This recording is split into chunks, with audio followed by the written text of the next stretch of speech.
Halo rekan-rekan mahasiswa pasca sarjana hukum dan para praktisi hukum. Selamat datang dalam edukasi vlog hukum saya kali ini. Hari ini kita akan membedah sebuah instrumen krusial, yaitu pembagian hukum bersama. Sebelum itu, saya akan menjelaskan beberapa pokok bahasan yang akan kita bahas hari ini. Yang pertama, pendahuluan. Yang kedua, dasar kepemilikan bersama. Yang ketiga, syarat dan formalitas hukum. Yang keempat, prosedur pendaftaran di kantor pertanahan. Yang kelima, analisis kritis dan studi kasus yang sudah ada. Dan yang keenam, kesimpulan. Hari ini, kita akan membedah sebuah instrumen krusial dalam hukum pertanahan atau agraria kita di Indonesia, yaitu pembagian hak bersama atau yang sering kita singkat sebagai PHB. Tanah dalam perspektif hukum Indonesia bukan sekedar komoditas, melainkan objek hukum yang memiliki fungsi sosial dan keterikatan kuat dengan pemiliknya.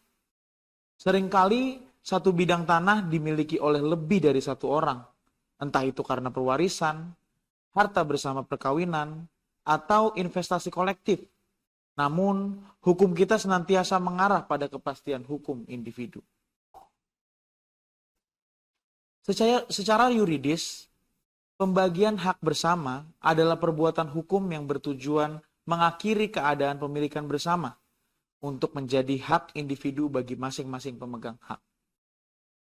Landasan operasional utama kita adalah Pasal 51 Peraturan Pemerintah Nomor 24 tentang pendaftaran tanah.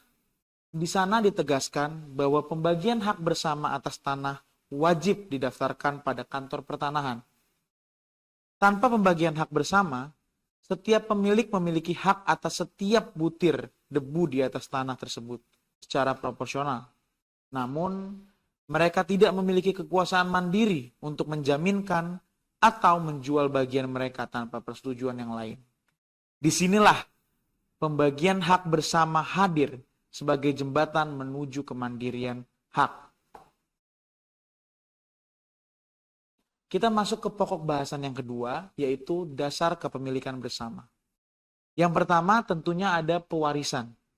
Berdasarkan Kitab Undang-Undang Hukum Perdata, ketika seseorang meninggal dunia, hak atas tanahnya jatuh ke tangan para ahli waris sebagai satu kesatuan. Selama belum ada pembagian hak bersama, sertifikat tanah tersebut biasanya masih atas nama pewaris dengan catatan di bawahnya mengenai ahli waris. Atau sudah dibalik nama ke seluruh ahli waris, namun masih dalam satu sertifikat. Yang kedua, harta bersama dan perkawinan. Berdasarkan Undang-Undang Perkawinan, tanah yang dibeli selama masa perkawinan adalah milik bersama, yaitu suami dan istri. Jika terjadi ada perceraian atau kematian salah satu pasangan, pembagian hak ini menjadi imperatif untuk menentukan porsi masing-masing secara legal formal. Secara filosofis, kepemilikan bersama ini seringkali menimbulkan kerentanan konflik. Nemo in communion invitus detineri potes, atau tidak ada seorang pun yang dapat dipaksa untuk tetap berada dalam kepemilikan bersama. Setiap orang berhak menuntut pembagian, dan disinilah pembagian hak bersama berperan untuk mengonversi nilai ideal menjadi nilai real. Selanjutnya, kita akan masuk ke pokok bahasan yang ketiga, yaitu syarat dan formalitas hukum. Yang pertama, kesepakatan seluruh pihak. Jika dalam suatu tanah atau suatu sertifikat hak pemilikan ada 5 pemegang hak, maka kelima orang tersebut harus sepakat mengenai siapa mendapat bagian mana. Jika ada satu saja yang tidak sepakat, maka jalur yang ditempuh bukan lagi ke PPAT, melainkan gugatan pembagian di pengadilan negeri. Yang kedua, akte pembagian hak bersama. Akte pembagian hak bersama adalah akte otentik yang hanya boleh dibuat oleh pejabat pembuat akte tanah atau PPAT. yang berwenang di wilayah tanah tersebut berada. Pejabat pembuat akte tanah bertugas memastikan bahwa pembagian tersebut tidak melanggar aturan tata ruang. Yang ketiga, aspek clear and clean. Tanah tersebut tidak boleh dalam status sengketa, tidak sedang disita oleh pengadilan, dan tidak sedang dijaminkan, kecuali ada izin tertulis dari kreditor.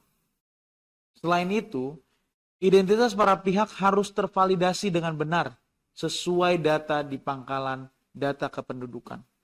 Sekarang kita memasuki pada pokok pembahasan prosedur pendaftaran. Setelah akte pembagian hak bersama ditandatangani di depan pejabat pembuat akte tanah, perjalanan hukumnya belum selesai. Kita masuk ke fase administratif di kantor pertanahan. Berdasarkan peraturan pemerintah nomor 24 tahun 1997 tentang kantor pertanahan, pendaftaran ini wajib dilakukan paling lambat 7 hari kerja setelah akta ditandatangani. Lalu, apa saja dokumen yang perlu kita bawa ke kantor pertanahan untuk mendaftarkan akte pembagian hak bersama tersebut? Yang pertama adalah formulir permohonan yang ditandatangani pemohon di atas materai. Yang kedua, sertifikat tanah asli. Yang ketiga, akta pembagian hak bersama yang dibuat oleh pejabat pembuat akte tanah. Yang keempat, surat kuasa jika pengurusan tersebut dikuasakan kepada orang lain. Yang kelima, bukti pelunasan bea pembagian hak atas tanah dan bangunan, serta bukti pembayaran pajak bumi bangunan. Mari kita bicara soal perpajakannya, karena ini sering menjadi kendala.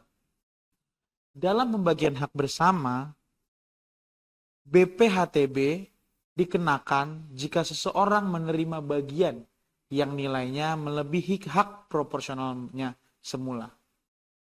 Jika pembagiannya persis sesuai porsi saham masing-masing, biasanya dikenakan tarif yang berbeda atau bahkan nol dalam kondisi tertentu sesuai peraturan daerah setempat.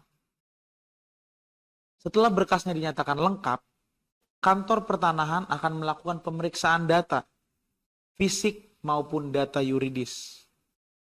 Hasil akhirnya adalah, jika tanah dibagi secara fisik, maka akan terbit beberapa sertifikat baru sesuai jumlah pemilik yang ada dalam akta pembagian hak bersama. Lalu, jika tanah tetap utuh, namun kepemilikannya dialihkan ke salah satu orang, dan pemilik lainnya mendapatkan kompensasi uang, maka sertifikat lama akan dibalik nama ke satu orang tersebut. Mari kita bahas salah satu kasus yang ada, yaitu ahli waris yang terlupakan.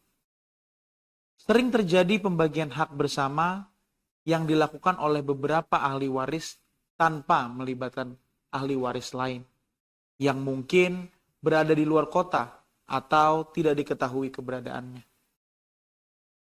Secara hukum, akte pembagian hak bersama tersebut cacat hukum dan dapat dibatalkan melalui pengadilan.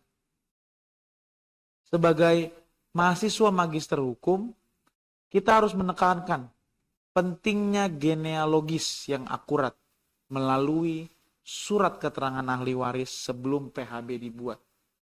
Mengapa demikian? Karena setiap ahli waris tentu memiliki bagiannya masing-masing dan memiliki haknya bagi masing-masing. Maka dari itu kita perlu mengetahui dan kita perlu memastikan bahwa akte pembagian hak bersama sudah dibuat dengan benar.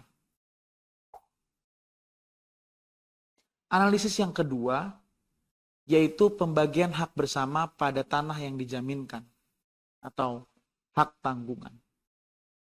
Secara teoritis, tanah yang sedang dibebani hak tanggungan tidak boleh beralih tanpa persetujuan kreditor. Namun, dalam praktiknya, jika pembagian hak bersama bertujuan untuk membagi porsi utang juga, hal ini memerlukan adendum perjanjian kredit yang rumit. Jadi kalau kita memiliki tanah yang dijaminkan dan kita ingin membagi hak tersebut yang bertujuan untuk membagi porsi dari utang yang ada atau utang yang dijaminkan dengan tanahnya, maka perlu adendum perjanjian kredit yang cukup rumit. Dan jika pendaftaran pembagian hak bersama dilakukan tanpa izin bank, Badan Pertanahan Nasional akan menolak karena adanya catatan blokir internal pada sistem pendaftaran tanah. Jadi pada masa ini, Badan Pertanahan Nasional, khususnya pemerintah, sudah memiliki data atau sistem pendaftarannya tersendiri yang mencatat bahwa tanah tersebut adalah tanah yang dijaminkan atau yang tidak, sehingga ada data blokir pada tanah yang ingin dibagi hak bersama. Terakhir, yaitu isu digitalisasi pertanahan. Dengan adanya sertifikat elektronik, proses pembagian hak bersama ke depan akan meminimalisir resiko tumpang tindih hak. Namun, tantangannya adalah bagaimana memastikan validasi tanda tangan elektronik para pihak yang melakukan pembagian hak bersama tersebut benar-benar aman. Kita mengetahui bahwa di era digital saat ini, kita bisa menandatangani dokumen dari mana saja. Namun, yang dikhawatirkan dari studi kasus ini adalah bagaimana kemudahan tersebut tentu juga memberikan celah bagi orang-orang yang tidak bertanggung jawab untuk melakukan tanda tangan dalam digitalisasi pertanahan, khususnya sertifikat elektronik tadi. Pembagian hak bersama bukan sekedar prosedur administratif, pecah sertifikat. Ia adalah manifestasi dari asas kepastian hukum yang melindungi hak individu di atas tanah. Pembagian hak bersama memberikan kedaulatan penuh kepada pemiliknya untuk mendayagunakan tanah tersebut secara ekonomi, baik sebagai agunan bank maupun untuk dialihkan kepada pihak lain. Bagi kita praktisi hukum, ketelitian dalam memeriksa alas hak asal, keabsahan para pihak dalam akte pembagian hak bersama, hingga kepatuhan terhadap aturan tata ruang adalah kunci utama menghindari sengketa pertanahan yang berlarut-larut.